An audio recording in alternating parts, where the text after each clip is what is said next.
should have something going on in your sketchbook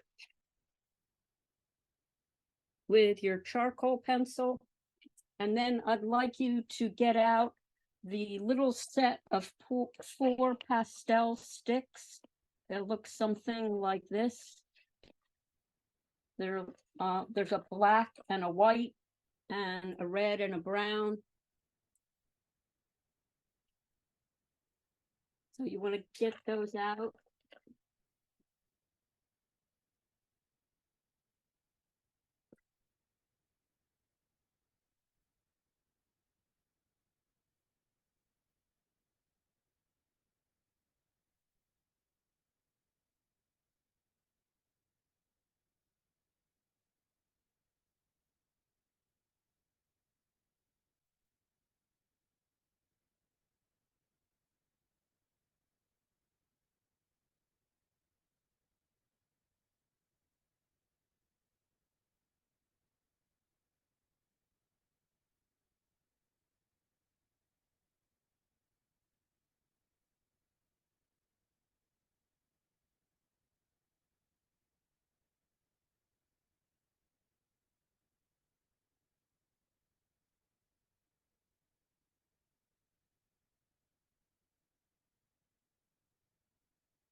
Okay, so here's my blind contour leaf.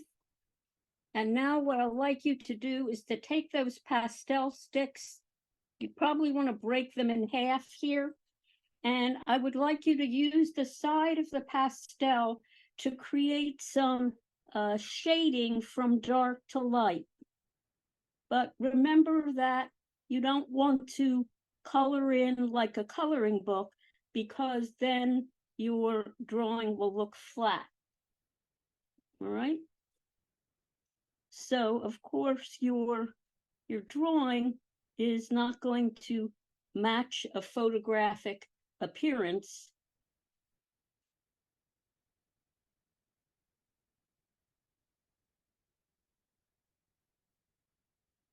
Of the leaf.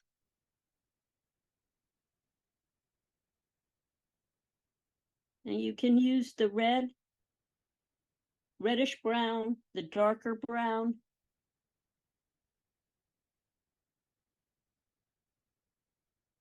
You can use your fingers if you want to a little bit.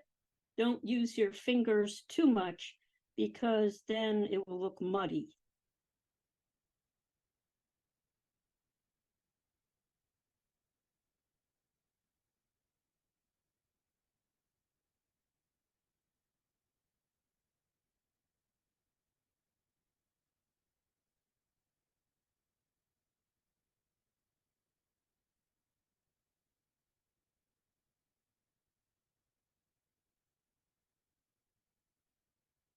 And it's also okay to use your kneaded eraser.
Okay, so these drawings will be kind of interpretive. They're not going to be, copies of what you see.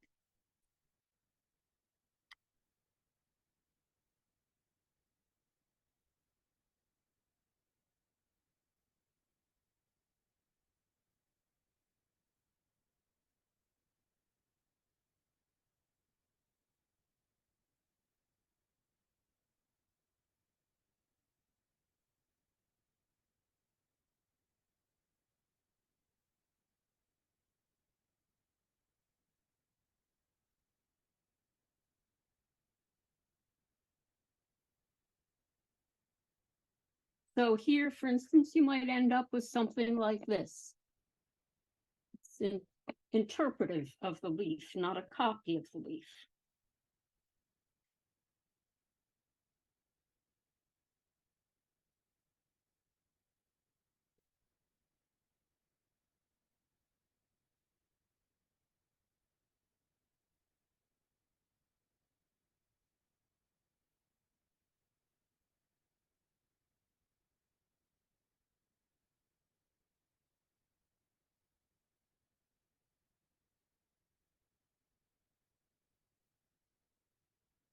Okay, so we'll take a look now at some of the homework that came in.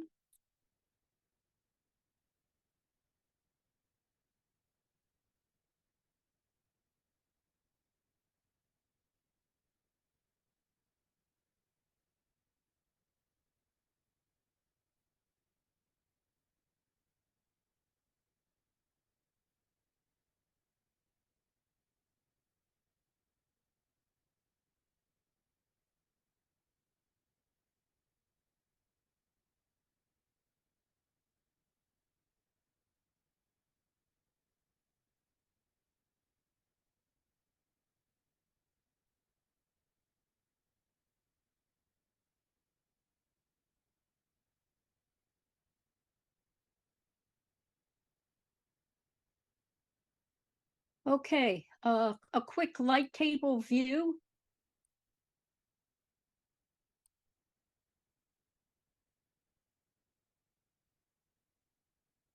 So I'm very sorry to see here that, only 5 people turned in assignments.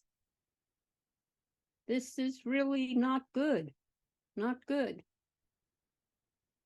And only one person included their screenshot, which I asked you to do. So let's read the assignment. We'll start with Dylan. People, 2 sentences at a time. White charcoal pencil on 18 by 24 black pastel paper. Fill paper with no large blank areas. Good. Include background. Yeah, you're done. Good. Patricia? Include background and the area the vase is sitting on. Begin with the vertical center sight line. Okay, good, good. Aiden, next, show. Show differences in the width of ellipses. Objects must be placed away from bottom of the paper or they will feel falling. Okay, good. Zoom and crop your own screenshot to fill the format. Next, Robert, create. Create the illusion of depth, light, and shadow by drawing only the light surfaces. Shadows will be achieved by coloring faint light tones around the shaded portions. Good. Asia, next, use.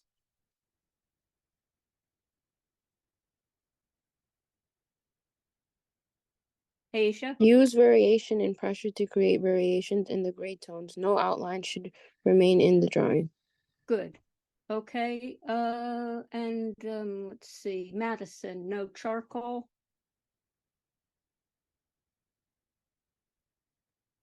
No charcoal, color, or graphite to be used. Mhm. About one half to 1/3 of the paper should be left black. Good. Okay, Eddie, next.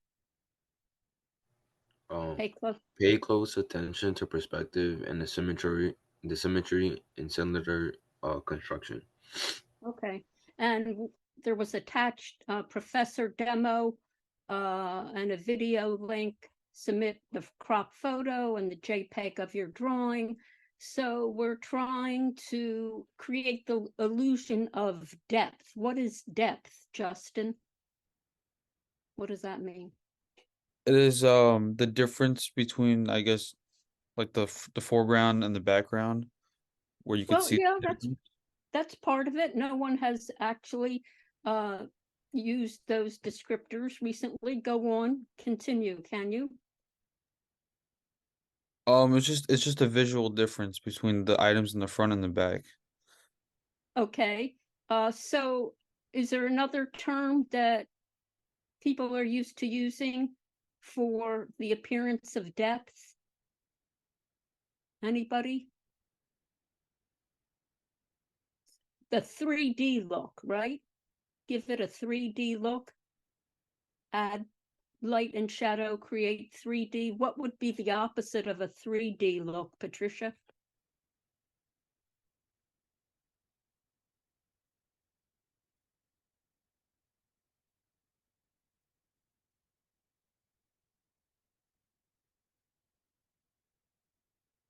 Something flat? Yeah, flat. Who said that? Asia? Asia, very good. Yes, try to pay attention, people. We're just here for a quick little bit of time. 3D is dimensional, difference between what's close and far away, foreground and background, creating a sense of three-dimensionality. 3D, opposite of 2D, which looks flat. Flat, okay. So, a good centering line here. It's not in the center of the vase, but it does look like we have good symmetry here. And a lot of the paper was left black. Let's take another look at the shape of the leaf. Dylan, if you look at the shape of the leaf here in the photo and the shape of the leaf in the drawing, could you make any changes? I guess I would make it like more pointy towards like the left side. Yes, more tapered, and also a little more tapered as it goes into the vase. Okay, so some of the edges were left black. That's good. Those are the lost and found edges.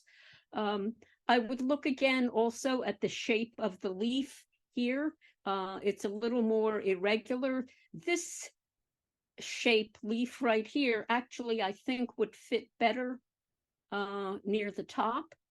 And this one is broader and rounder. It's more triangular. This one is more tapered. Could have a little bit of light and shadow in the foreground to create depth. I think you're on a good track here. Okay, Robert, what would you say about this drawing? Anything to change? Oh, we need to erase the outlines. Oh, yes, yes. Now we do start with a few lines, and if I keep saying, well, no outlines, well, why am I saying start with lines then, Robert? What are the lines for if we have to get rid of them? Just like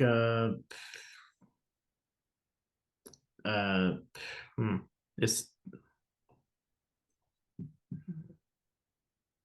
You can guess at it. It doesn't have to be a perfect answer.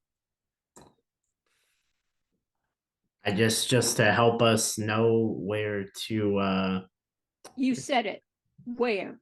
That's the key word, where. We have to know where to put the shading, right? yeah. And where to put the shapes. So a very light outline in the beginning will help us know where to put things and where they should go. Exactly. So see what happens sometimes when you keep guessing? You can get to the right place after all, right? Okay, so yeah, very light line to start, but then if you look at the photos, and these are photos I inserted, these aren't from the photos people included. You see in some places how the edge of the vase just disappears or almost disappears and becomes black. That's the lost edge, and that's what we want to look for. So basically good symmetry here. You want to round the ellipses toward the front. Something else I would change here besides the outline. Anybody have a suggestion?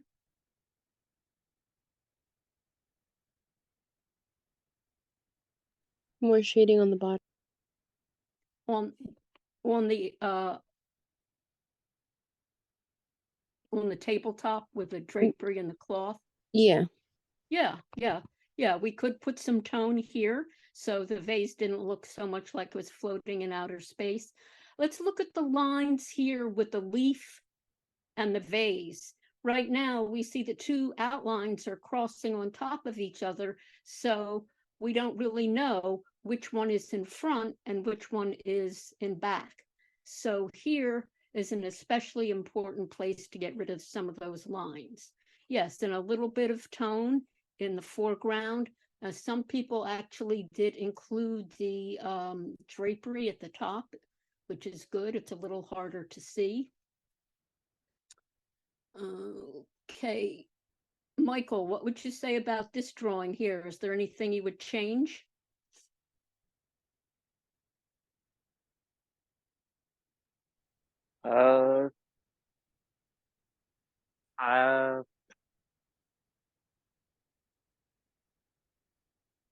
If I said this was maybe going to be point- your drawing and you were going to maybe turn it in right now for a grade, but you have 10 minutes to work on it, is there anything you would change before you turned it in?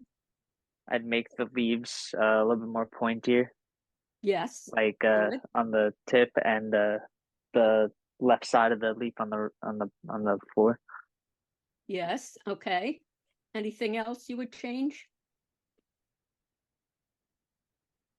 I'd Which- erase some of the lines on the vase to make it seem more More like lost and see-through. found?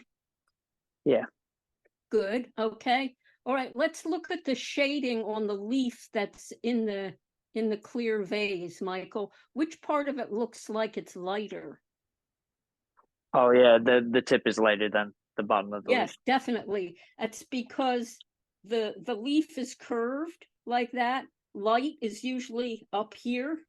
And so the part that's sort of curving and becoming just a little more horizontal, that gets more light, but the part that's standing up and down is not going to get as much light. All right.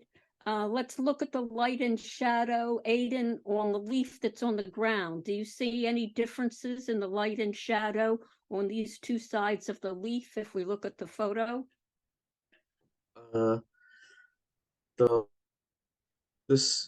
The right side of the leaf is lighter. Yes, and it's for the same reason, actually, because the side that's over here on our left, that one is kind of more up and down, and the one that is over on the right is more flat, it's more across. Of course, they're both crumply, but since the light comes down like this, the part of the leaf that's more lying down is going to get brighter. All right, and again, this person did put a little bit of light and shadow on the foreground. We could do a little more with that. Aiden, what would you say about this drawing here?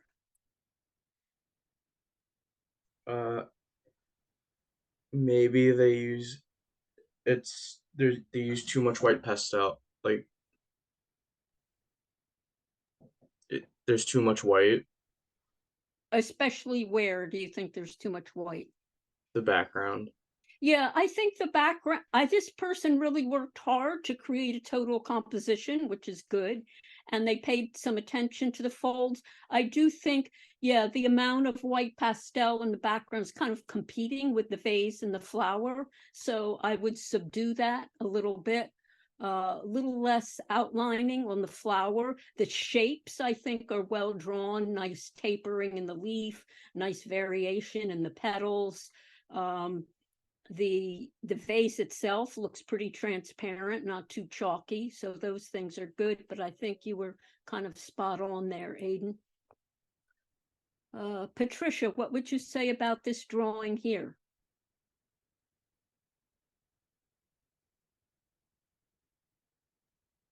They could have added the other leaf from the bottom. Yeah, there's a missing leaf here. I do notice that. Anything else? What about the symmetry in the vase? Do you think the vase has good symmetry?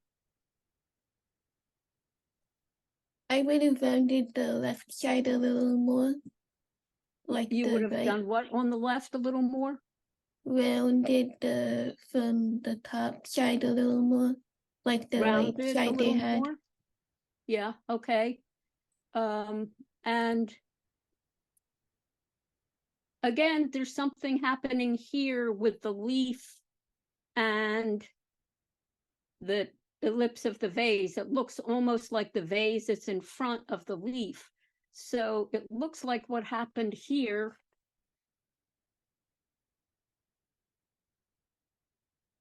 And maybe with this one, that the person used their classwork to create the homework. Because in the classwork, we had more light up there. I think overall, there's a nice sense of transparency. The vase is not overworked. It's not filled in, looking real chalky.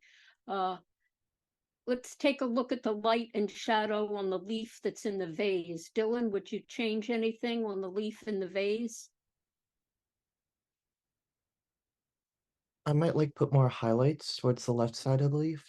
Yes, that's where the light is coming down. So more light, not necessarily as bright as the light on the vase, but definitely we could use some more light.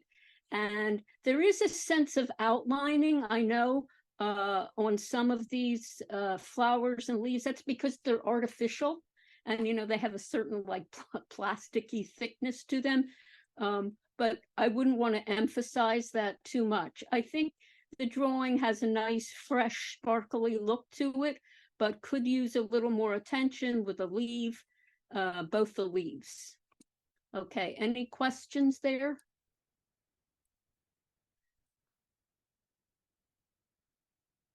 Okay. All right, now, as you know, we're getting very close to the end of the semester. So if you haven't turned things in, you really, really want to do that right now. We're going to begin this week by drawing on blue pastel paper to create light and shadow. And today we are in our shorter day, so we won't have time to create the whole still life with the leaves, the rocks, and so forth. But we're going to practice and find out what it's kind of like to draw on the blue paper. So when we used white paper, of course, we added dark shading. And when we used black paper, we used light shading, not really shading because we were adding light, but we could call it shading if you want to. So here, you're going to be using your blue paper just today for a little bit of a practice.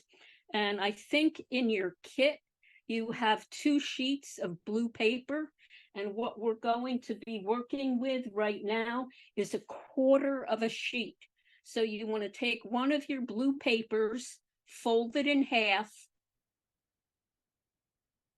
cut it in half after you fold it, and then cut it in half again. So you have a sheet that is about 9 by 12. It's actually 9.5 by 12.5.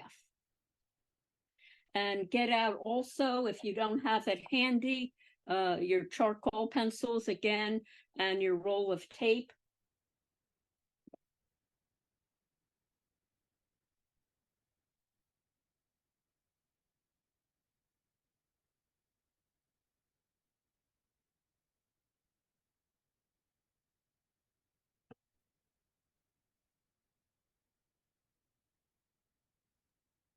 Professor, what size does the paper have to be at the end? A quarter sheet. Okay. So a quarter sheet is actually 9.5 by 12.5, but you don't really have to measure. Take the large sheet of blue paper, fold it in half, cut it in half, and then fold it in half and cut it again. Okay, so you really don't need to measure. If you do that, you're going to end up with paper that is 9.5 by 12.5, which will be fine. Okay.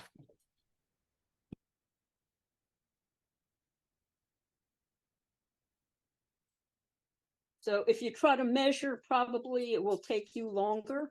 So that's what I'm saying, just, fold in half, then fold it in half again. Okay.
And so what we're going to do here is we're going to practice using the blue paper. Now with the blue paper, what we'll do, and we'll do this more involved drawing on Thursday, we want to leave a lot of the blue paper showing. The blue paper is a kind of grayish or greenish look, depending on exactly what color they gave you. And here we will be adding light tones and dark tones, but all the mid-tones, we will try to leave those blue or gray or green of the paper. So, James, what is a mid-tone?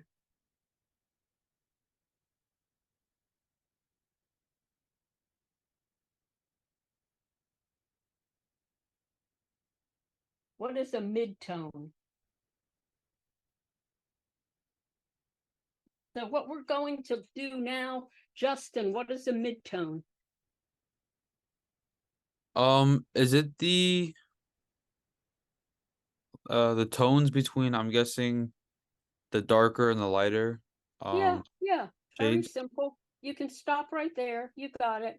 Just some people don't respond to the word. Mid-tones are the middle of the value scale, not dark, not light, but the grays that are kind of in the middle. So the blue paper or the grayish green paper is going to represent the mid-tones. And what we're going to do now is create some practice on this quarter sheet of paper. And we can draw a sphere using the compass, but here, since we're working with charcoal and pastel, a quicker and easier way that will work for a lot of people will also avoid putting graphite down. is you can take your roll of tape and trace around the middle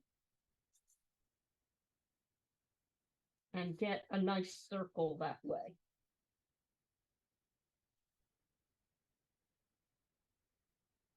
Okay, we can see that.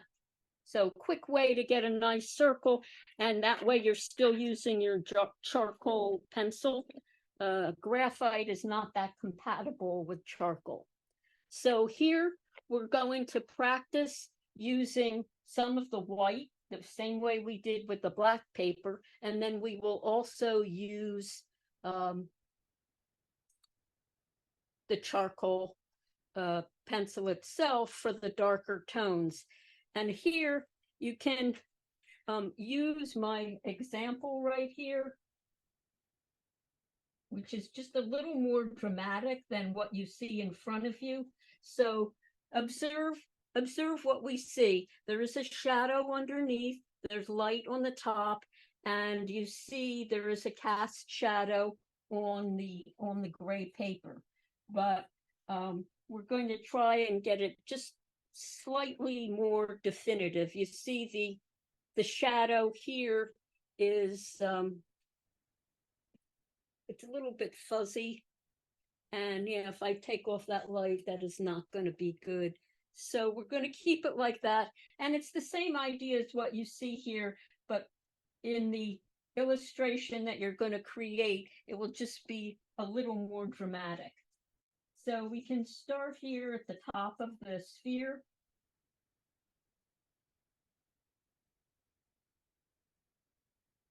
And you don't want to put too much white. If you fill it in too much, it becomes flat.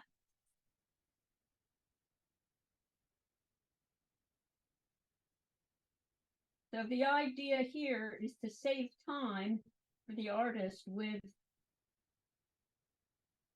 the blue, the gray, the green paper, any paper with a tone, because you only have to create the lights and darks. And you can use your finger a little bit with the pastels and the charcoals. So now we're going to use the charcoal pencil there to create the shadows and the shading.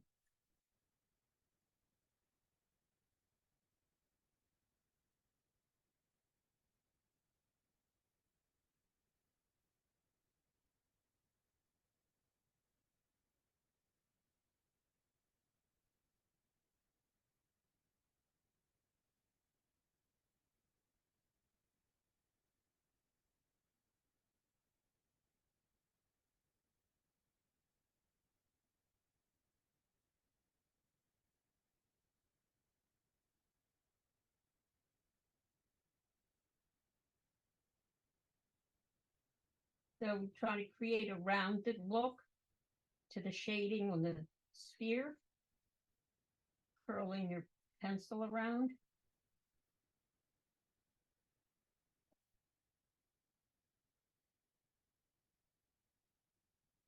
And remember that along the edge of most objects, there's a little bit of light along the edge.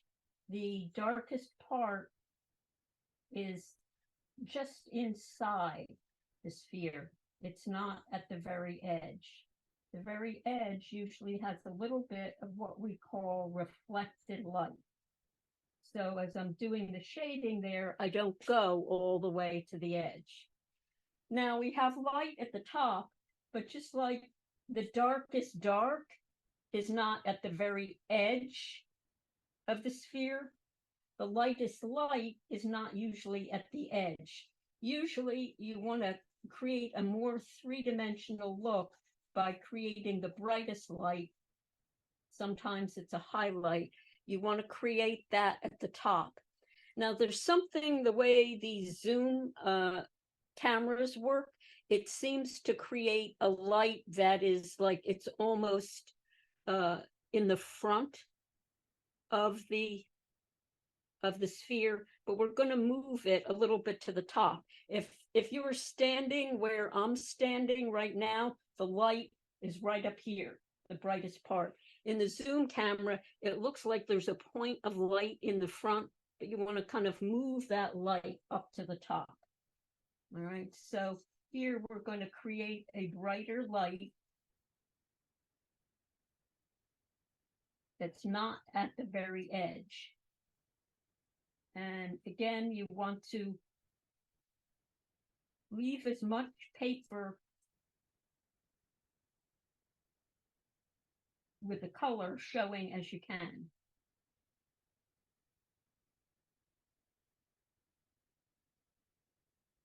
So after I put down the sort of like base coat of the white, I'll add a highlight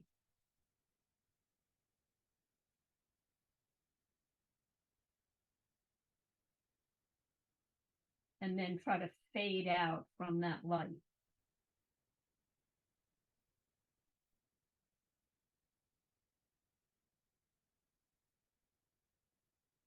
Because usually it's not a hard edge circle. If the ball were very shiny, like glass, sometimes you do get a look that seems almost like a hard edge circle. But usually it's a little bit, dispersed like that. Then the other thing that we can create is the cast shadow, which is the shape of an ellipse. It's a circle because the sphere is a circle, but it's what some students called, I don't know if it's this section or the other section, the squash circle. And the name of the squash circle, of course, is the ellipse. So the cast shadow that lies down will be the squash circle, the ellipse.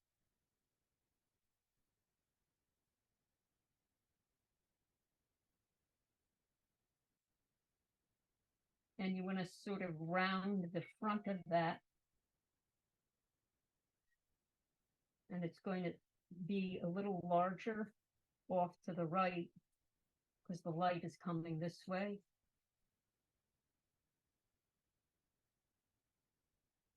And then the shadow itself is darkest right near the object. Right near the object is where the darkest darks are. And then it kind of fades out. And right at the very bottom of the sphere, you're often going to find one of those lost edges where the darkness of the sphere and the darkness of the shadow kind of seem to melt into each other. Now we have a line here around the sphere, and we can create a little bit of shading around the edge of the sphere. Usually the background will look a little darker where it's right next to the light.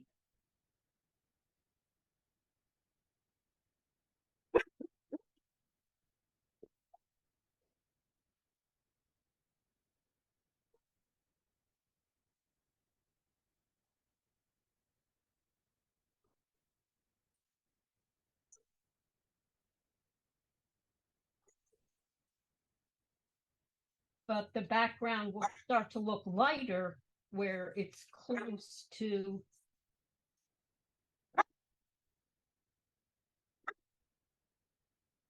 the shadowy side. So we talked about this a little with the boxes and the perspective. The dark corners look darker where they're close to the light side, and the light corners look lighter where they're next to the dark side. So same thing with the sphere and the other objects. The background will look a little darker where it's next to the light part of the sphere, and it will look a little bit lighter where it's next to the dark side of the sphere. So right now, a I'd like you to finish up that sphere and then take one of your objects from outside, a rock, a pine cone, a leaf, acorn, shells, if you happen to have any. Don't use the twig for this one, it won't work so well. But I'd like you to create another object on the same piece of paper. And you'll submit this as a mini assignment for today. The ones we did in the sketchbook, just hold on to those. You know, just keep them in your sketchbook. So right now, before the end of class, you want to have a sphere and a natural object. What this is over here, it's actually a rock that has, you know, a crack in it. Okay, so rock, shell, pebble, leaf, but not a branch right here. Okay.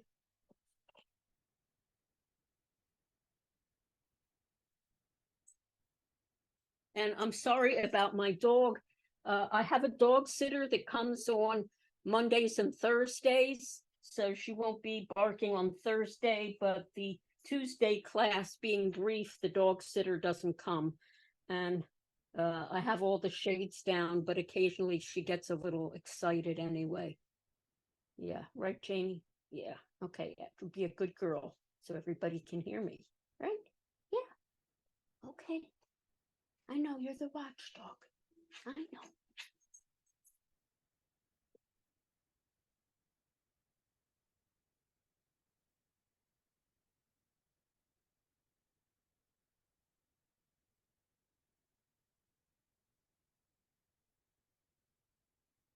Okay, so take another 10 minutes, create another object here. If you finish the sphere and you finish your rock, add something else. In other words, fill up the quarter sheet of paper as best you can. I would say, you know, a minimum of 2 objects, one of them being the sphere that we just did.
Okay, before we go now, I want to point out something to you. So I'm going to go into a screen share again.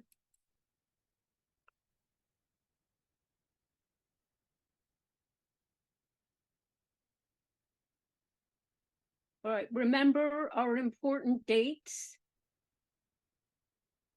December 11th, this is the deadline for late work. Please don't ask for extensions past that point because, you know, we've had a lot of time throughout the semester. Now, with the things that we're working on now, you obviously have a much shorter submission window, but whatever we're working on, this is the deadline for any late work. Also, if you remember in your syllabus, we have a sketchbook assignment and a digital portfolio.